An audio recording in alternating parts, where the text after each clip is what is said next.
Hello everyone, welcome to Techno School. आज के video में हम लोग पढ़ने वाले हैं डेटा टाइप्स के बारे में। तो डेटा टाइप्स क्या होते हैं, उनका यूज़ कहाँ कहाँ होता है, ये सब चीज़ें मैं आपको इस वीडियो में बताऊंगा। But before that, if you have not subscribe my YouTube channel, then please subscribe and also press bell icon so that you will get notifications about my next videos. So let's get started. अब देखिए, यहाँ पे मैंने Visual Studio Code editor का use किया है programmes लिखने के लिए। आप चाहें तो कुछ और भी यूज़ कर सकते हैं। तो प्रोग्राम बनाने से पहले हम थोड़ा सा डेटा टाइप्स के बारे में कुछ थ्योरी देख लेते हैं कि आखिर डेटा टाइप्स क्या होते हैं, डेटा टाइप्स के टाइप क्या क्या होते हैं। देन अभी हम लोग क्या क्या पढ़ने वाले हैं, ये सब चीज़ें मैं आपको पहले बता देता हूँ, फिर हम लोग प्रोग्राम की तरफ जाते हैं। तो देखिए, तो डेटा टाइप्स क्या होते हैं, ये साइज़ और टाइप बताने के लिए यूज़ होते हैं वेरिएबल का। फॉर एग्जांपल, मैं कोई वेरिएबल स्टोर कर रहा हूँ। अब देखिए, वेरिएबल हम लोग क्यों बनाते हैं, ताकि हम लोग कोई वैल्यूज़ स्टोर कर सकें। तो उन वैल्यूज़ का साइज़ कैसे पता चलेगा, उन वैल्यूज़ का टाइप क्या होगा, ये सब इन डेटा टाइप्स के थ्रू हमें पता चलता है, राइट। अब डेटा टाइप्स कितने टाइप के होते हैं, तो डेटा टाइप दो टाइप के होते हैं, प्रिमिटिव और नॉन प्रिमिटिव डेटा टाइप। ठीक है, प्रिमिटिव डेटा टाइप में क्या होता है, ये वैसे डेटा टाइप्स हैं जो कि प्री डिफाइंड है जावा में। मतलब कि ये बेसिक डेटा टाइप्स होते हैं जिनकी मदद से हम लोग वेरिएबल्स को डिक्लेयर करते हैं। ठीक है, अब non primitive data types then क्या होते होंगे, यूजर डिफाइंड डेटा टाइप। इसका मतलब क्या है कि ऐसे डेटा टाइप्स जो कि प्रोग्रामर लिखता होगा, right. For example arrays, classes, interfaces, ये सब क्या होते हैं, नॉन प्रिमिटिव डेटा टाइप। देखिए, अभी हम लोग पढ़ेंगे प्रिमिटिव डेटा टाइप्स के बारे में, बिकॉज जो नॉन प्रिमिटिव डेटा टाइप्स हैं ये अपने आप में ही कॉन्सेप्ट्स हैं, अपने आप में ही टॉपिक्स हैं। तो ये हम हमारे आने वाले वीडियोस में देखेंगे। तो अभी मैं आपको क्या बताऊंगा, प्रिमिटिव डेटा टाइप्स के बारे में बताऊंगा, जो कि बेसिक डेटा टाइप्स होते हैं हमारे प्रोग्राम के लिए, राइट। तो देखिए, प्रिमिटिव डेटा टाइप टोटल 8 होते हैं जावा में। अब मैंने यहाँ पे उनको कैटेगराइज कर रखा है। फॉर एग्जांपल, इंटीजर्स के लिए, अब यहाँ पे इंटीजर क्या होता है, ऐसी वैल्यूज़ जिनमें डेसिमल्स नहीं होते, जो नेगेटिव भी हो सकती है, जो पॉजिटिव भी हो सकती है, बट उनमें डेसिमल वैल्यूज़ नहीं होती हैं, राइट। तो उनको हम लोग क्या बोलते हैं, इंटीजर बोलते हैं। तो ऐसी वैल्यू को स्टोर करने के लिए हमारे पास में 4 प्रिमिटिव डेटा टाइप्स हैं। फर्स्ट है बाइट, सेकेंड है short, third int, then fourth है लॉन्ग। अब इंटीजर्स को अगर हमें स्टोर करना है तो उनके लिए हमें 4 डेटा टाइप्स की ज़रूरत क्यों है। देखिए, डेटा टाइप्स के थ्रू हम लोग क्या करते हैं, जब भी हम लोग वेरिएबल डिक्लेयर करते हैं तो उस साइज़ की, डेटा टाइप के अकॉर्डिंग उस पर्टिकुलर साइज़ की मेमोरी हमारे प्रोग्राम में एलोकेट होती है। अब देखिए, फॉर एग्जांपल, आपको कोई वैल्यू स्टोर करनी है जो कि इस रेंज में आती होगी -128 to 127, राइट। तो उसके लिए अब हम अगर लॉन्ग यूज़ करेंगे तो लॉन्ग की जो रेंज है वो काफ़ी ज़्यादा है, राइट। 8 बाइट्स होती है, तो मेमोरी में 8 बाइट्स एलोकेट हो जाएंगी, जिसकी वजह से क्या होगा, मेमोरी का मिसयूज़ हो रहा है, राइट। तो इसलिए हम लोग ने इंटीजर के लिए 4 डिफरेंट टाइप्स रखे हुए हैं कि भैया हम हमारी रेंज के अकॉर्डिंग डेटा टाइप्स को यूज़ करेंगे। ठीक है, तो बाइट की जो साइज़ होती है वो क्या होती है, 1 बाइट। तो इसकी रेंज होती है -128 से लेके 127। मतलब कि ऐसी कोई वैल्यू आपको स्टोर करनी है जो कि -128 और 127 के बीच में आती है, तो क्या यूज़ हमें करना है, बाइट यूज़ करना है, राइट। क्योंकि इससे मेमोरी में 1 बाइट मेमोरी एलोकेट होगी, ठीक है, वेरिएबल के लिए। अब दूसरा जो डेटा टाइप होता है हमारा शॉर्ट होता है। शॉर्ट की जो साइज़ है वो क्या है, 2 बाइट्स है। इसकी रेंज है -32,768 टू 32,767, राइट। तो अब अगर मुझे इनके बीच में कोई वैल्यूज़ को स्टोर करना है, मतलब कि -32,768 से लेके 32,767 के बीच की अगर मुझे कोई वैल्यूज़ को स्टोर करना है तो मैं शॉर्ट का यूज़ करूँगा। इसी तरीके से इंटीजर होता है, इंटीजर 4 बाइट्स का होता है। जनरली हम लोग इंट ही यूज़ करते हैं हमारी वैल्यूज़ को स्टोर करने के लिए, क्योंकि इसकी जो रेंज है, जो साइज़ है, वो काफ़ी मतलब जगह पे चल जाता है मोस्ट ऑफ द टाइम।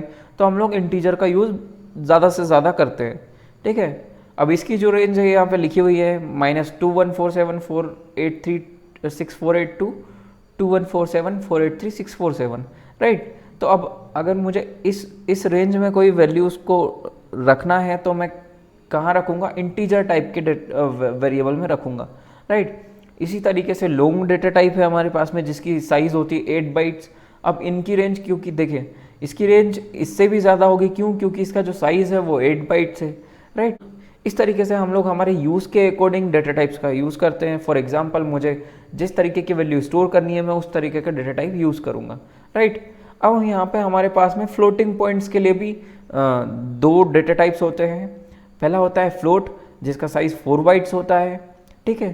तो इसमें जो एक्यूरेसी आती है डेसिमल के बाद की 6 या तो 7 डिजिट्स की आती है, मतलब कि डेसिमल के बाद जो प्रेसिशन होता है वो 6-7 डिजिट्स तक जाता है, ठीक है। अब दूसरा जो डेटा टाइप होता है डबल होता है। डबल में क्या होता है, पॉइंट के बाद या फिर डेसिमल के बाद 15 डिजिट्स तक की एक्यूरेसी होती है। तो अगर आप ऐसे कोई टास्क परफॉर्म कर रहे हो जिसमें आपको कैलकुलेशंस बहुत अच्छे से करनी है तो फ्लोटिंग पॉइंट वैल्यूज़ के लिए हम लोग प्रेफरेबली डबल यूज़ करेंगे, ठीक है। अब ये तो हम लोगों ने नंबर सिस्टम की बात कर ली कि नंबर के लिए हमारे पास कौन कौन से डेटा टाइप्स होते हैं। देन हमारे पास में कैरेक्टर्स के लिए भी एक डेटा टाइप होता है जो कि होता है कैर। इसकी जो साइज़ होती है वो 2 बाइट्स होती है, तो इसमें हम लोग एक एक कोई भी कैरेक्टर स्टोर कर सकते हैं। Then last is boolean. Boolean में ट्रू या फॉल्स दो ही वैल्यूज़ स्टोर होती हैं, तो इस मतलब कि यहाँ पे जो वैल्यूज़ होंगी या तो ट्रू होगा या फॉल्स होगा, राइट। तो ये था डेटा टाइप्स के बारे में थ्योरी। अब हम लोग इसे प्रोग्राम के थ्रू देखेंगे कि ये कैसे होता है, कैसे चलता है, राइट। तो डेटा टाइप से हम लोग वेरिएबल्स को कैसे स्टोर करेंगे, तो ये सब हम लोग प्रोग्राम के थ्रू देखेंगे। अब मैं यहाँ पे पहले एक फाइल बना लेता हूँ, राइट। उसका नाम मैं लिखता हूँ डेटा टाइप्स डॉट जावा। अब मैंने आपको जो बताया था वो क्या बताया था कि जो क्लास होती है हमारी उसका नाम भी सेम होना चाहिए। देखिए यहाँ पे हमारी क्लास का नाम क्या है, आ गया है डेटा टाइप्स, राइट। तो डेटा टाइप्स हमारी क्लास का नाम है यहाँ पे। अब हम लोग इसमें क्या करते हैं, मेन मेथड को लिख लेते हैं पब्लिक स्टैटिक वॉइड मेन, और यहाँ पे हम लोग क्या पास कराते हैं, स्ट्रिंग टाइप का एरे, राइट।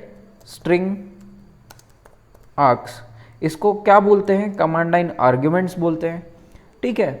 तो ये हो गया हमारा मेन मेथड। अब मैं आपको बताऊंगा कि किस तरीके से हम लोग हमारे डिफरेंट डेटा टाइप्स को यूज़ करते हैं। उनके थ्रू मैं आपको वेरिएबल्स डिक्लेयर करके उनको प्रिंट करके बताऊंगा। तो सबसे पहले मैंने आपको क्या बताया था नंबर्स के लिए, बाइट डेटा टाइप, राइट। तो बाइट, अब यहाँ पे मैं वेरिएबल का नाम लेता हूँ b = 10, राइट।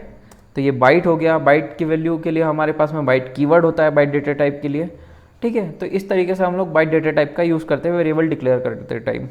अब देन नेक्स्ट मैंने आपको बताया था short, right. Short s = short की वैल्यू हम लोग रखते हैं 20, राइट। अगर देखिए ये क्या है हमारे जैसा कि मैंने आपको बताया था कि बाइट हुआ, शॉर्ट हुआ, इनमें हम लोग क्या करते हैं, इंटीजर्स वैल्यू को रखते हैं, राइट। तो यहाँ पे मैंने कोई भी वैल्यू पॉइंट में नहीं दी हुई है, राइट। देन हमारे पास में इंटीजर डेटा टाइप होता है int, इसकी वैल्यू हम लोग देते हैं 30, ठीक है। देन लॉन्ग हमारे पास में होता है, तो लॉन्ग के लिए भी लॉन्ग कीवर्ड होता है। देन हमको लिखना होता है वेरिएबल नेम, वेरिएबल नेम के बाद में उसकी वैल्यूज़। तो ये हम लोग क्या कर रहे हैं, वेरिएबल को डिक्लेयर प्लस इनिशियलाइज दोनों एक साथ ही कर रहे हैं, ठीक है। इसी तरीके से हमारे पास में फ्लोट होता है। तो फ्लोट, अब देखिए फ्लोट टाइप के वेरिएबल को डिक्लेयर करते टाइम अगर आपको कोई वैल्यूज़ देनी है, फॉर एग्जांपल मेरे पास में फ्लोट में मैं वैल्यू देना चाहता था 100, तो उसके बाद में आपको f लगाना कंपलसरी है। f क्यों लगाना होता है यहाँ पे, ताकि जो हमारा प्रोग्राम कंपाइलर है उसको ये पता चल सके कि ये जो वैल्यू है ये फ्लोट टाइप की है, ठीक है। तो जब भी आप कोई फ्लोट टाइप की वैल्यूज़ देंगे तो आप उसके बाद में f भी लगाएंगे। सॉरी मैंने मिस कर दिया। इसी तरीके से जब भी आप लॉन्ग की वैल्यूज़ भी देंगे तो उसके बाद में आपको l लगाना भी कंपलसरी होता है, तभी आपके कंपाइलर या फिर आपके जो इंटरप्रेटर है JVM है उसको ये पता चलेगा कि जो वैल्यू है वो लॉन्ग टाइप की है, तो आप उसके बाद में l लगाएंगे। इसी तरीके से फ्लोट की वैल्यूज़ के बाद में f लगाएंगे। अब देन नेक्स्ट होता है double data type, right. Double का भी हम लोग एक वेरिएबल लिख लेते हैं, डबल d = देन 200। तो ये डबल वैल्यू है। अब देखिए यहाँ पे भी मैंने कोई पॉइंट वैल्यू नहीं लगाई है, लेकिन क्या होगा कि जब हम लोग प्रोग्राम को रन करेंगे तो ये इसको कंसीडर करेगा फ्लोटिंग पॉइंट वैल्यू। मैं बताऊंगा आपको प्रिंट करके कि वो कैसा आउटपुट देता है, ठीक है।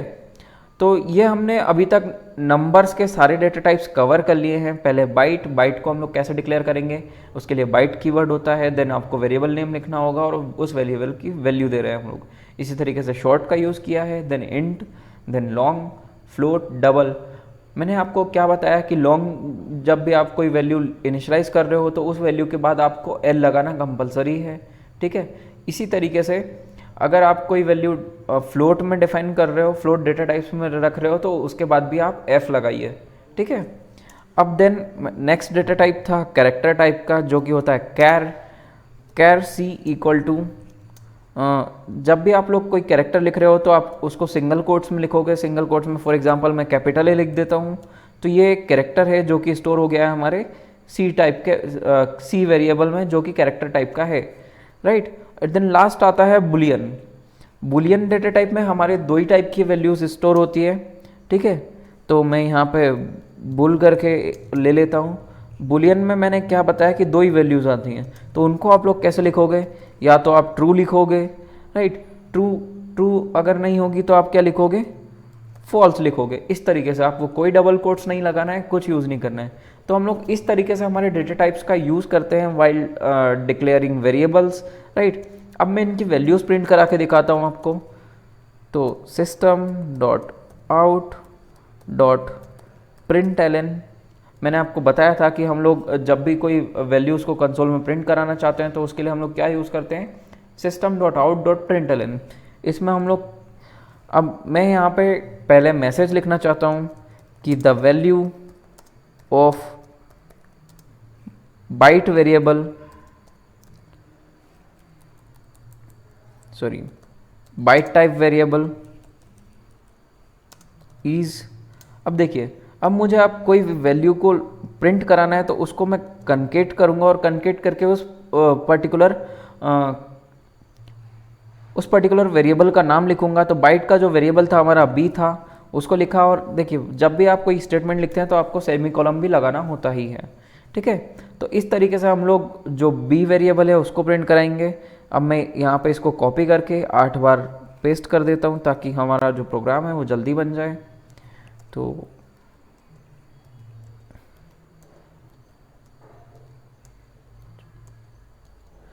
ठीक है, अब बाइट के बाद में हम लोग क्या करते हैं, शॉर्ट टाइप का जो वेरिएबल है उसकी वैल्यूज प्रिंट कराते हैं। तो जो शॉर्ट वेरिएबल था हमारा क्या था, एस था, तो हम लोग यहाँ पे एस की वैल्यू प्रिंट कराएंगे, राइट।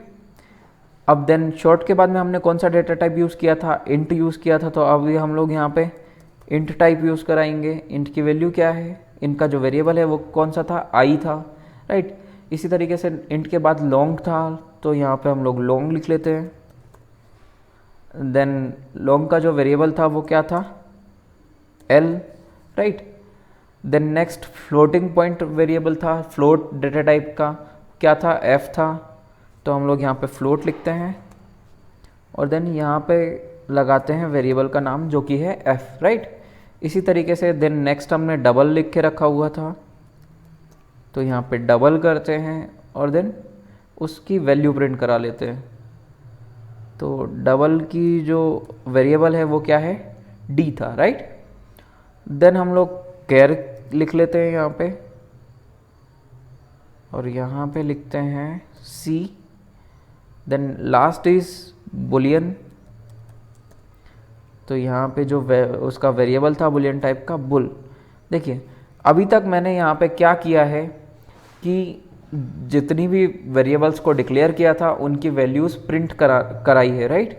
तो अब इस प्रोग्राम को हम लोग रन कराते हैं। रन कराने के लिए हमें पहले इसको करना होगा सेव। तो सेव हम लोग कैसे करते हैं, फाइल पे जाके आपको सेव पे क्लिक करना है। सेव हो गया। अब मैंने आपको बताया था कि आपको प्रोग्राम जब भी रन करना होगा तो आप कमांड प्रॉम्प्ट पे जाओगे। कमांड प्रॉम्प्ट पे जाने के बाद में उस फोल्डर में जाओगे जहाँ पे आपने इस पर्टिकुलर प्रोग्राम को स्टोर कर रखा है। तो मेरा जो प्रोग्राम है वो डेस्कटॉप पे है। डेस्कटॉप में मेरा जावा नाम का फोल्डर है, राइट। और यहाँ पे मेरा जो प्रोग्राम है डेटा टाइप्स डॉट जावा रखा हुआ है। तो कंपाइल करने के लिए हम लोग क्या करते हैं, जावासी डेटा टाइप्स डॉट जावा। अब देखिए हमारे पास में यहाँ पे कोई एरर नहीं आया है, इसका मतलब क्या है कि हमारा जो प्रोग्राम है वो सक्सेसफुली कंपाइल हो चुका है। अब उसको रन करते हैं, जावा देन क्लास नेम, राइट। तो डॉट क्लास या डॉट जावा यहाँ पे कोई भी एक्सटेंशन आप यूज़ नहीं करेंगे, डायरेक्ट लिखेंगे जावा देन स्पेस क्लास नेम। जैसे ही मैं यहाँ पे इंटर करता हूँ तो देखो यहाँ पे जो वैल्यू आई है, the value of byte type variable is 10, then short type variable की वैल्यू 20 आई है, इंटीजर की वैल्यू 30 आई है, लॉन्ग टाइप का जो वेरिएबल था उसकी वैल्यू 40 आई है। अब देखिए यहाँ पे इन दो लाइनों को ध्यान से देखिए, यहाँ पे हमने जो हमारे प्रोग्राम में लिखा हुआ था वो क्या किया था, हमने यहाँ पे कोई भी डेसिमल वैल्यू नहीं दी थी, राइट। 100 के बाद में f लगा हुआ है, जो कि मैंने आपको बताया था कि फ्लोटिंग टाइप का जब भी आप कोई वेरिएबल डिक्लेयर करोगे तो उसकी वैल्यू इनिशियलाइज करते टाइम आप उसके बाद में f लगाओगे। इसी तरीके से डबल में भी हम लोगों ने क्या किया था, कोई भी पॉइंट नहीं दिया हुआ था। उसके बाद भी क्या हुआ, जावा ने जेवीएम ने उसको डबल में कन्वर्ट किया और उसका फिर आउटपुट दिया। तो देखिए फ्लोट टाइप की वैल्यू 100.0 आ रही है, इसका मतलब क्या है कि जो फ्लोट टाइप है वो डेसिमल वैल्यूज़ पे वर्क करता है। इसी तरीके से डबल टाइप के वेरिएबल की वैल्यू आ रही है 200, इसका मतलब क्या है कि डबल टाइप का जो वेरिएबल है वो भी फ्लोटिंग पॉइंट वैल्यूज़ पे वर्क करता है। देन हमारा कैर टाइप की जो वैल्यू थी वो a आ गई है और बुलियन टाइप की वैल्यू आई है फॉल्स। तो इस तरीके से हम लोग हमारे डेटा टाइप का यूज़ करते हैं वेरिएबल डिक्लेयर करते टाइम। ये जो हमारे बेसिक डेटा टाइप्स होते हैं वो 8 होते हैं, राइट। देन इंटीजर्स के लिए हमारे पास में 4 डेटा टाइप्स हैं, byte, short, int, long. Then floating point values के लिए हमारे पास में 2 डेटा टाइप्स हैं, फ्लोट और डबल। देन कैरेक्टर्स को अगर हमें स्टोर कराना हो, कैरेक्टर्स टाइप की वैल्यू स्टोर कराना हो तो उसके लिए हम लोग कैर डेटा टाइप का यूज़ करेंगे। और बुलियन टाइप की अगर कोई वैल्यूज़ को स्टोर कराना हो, फॉर एग्जांपल ट्रू या फिर फॉल्स, तो उसके लिए हम लोग यूज़ करेंगे बुलियन डेटा टाइप, ठीक है। तो इस तरीके से हम लोग हमारे डेटा टाइप का यूज़ करते हैं। That's all about data type. If you like my video, please like and subscribe my YouTube channel. Thank you.